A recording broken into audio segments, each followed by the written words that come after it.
Paano mo malalaman na ang isang tao ay mainggitin? What are the signs that somebody or you are envious? Dalawa po ang palatandaan. Una, kapag hindi ka masaya, kapag umaangat ang kapwa mo. Pansinin niyo po ang reaksyon ng mga ibang tao kapag sinasabihan mo sila ng good news na nangyayari sa iyo. Kapag nagsisin lang sila do sa mga masasaya mong post sa Facebook, hindi man sila nagre-react, nagla-like, nag-heart, baka naiinggit na yan. Kapag ginagawa na lang niyang issue ang lahat, pag meron nakikita sa mga picture mo sa social media, kain ka sa restaurant, nagbakasyon ka sa ibang lugar, palagi merong sinasabing negative tungkol sa'yo.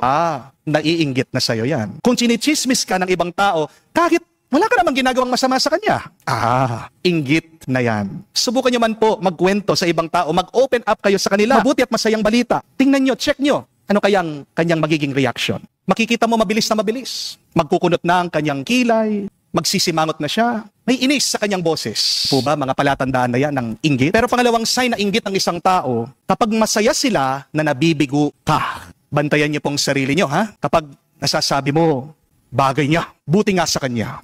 Kapatid, inggit ka na. Because remember, a good person will never ever wish anything bad to happen to other people. Dahil nga ang Diyos, hindi po ba? Hindi naman niya kinakatuwa ang pagdurusa ng sino man. So remember these two signs to show that you're envious. One is when you are sad, when somebody is succeeding. And second, when you are happy, when somebody is failing.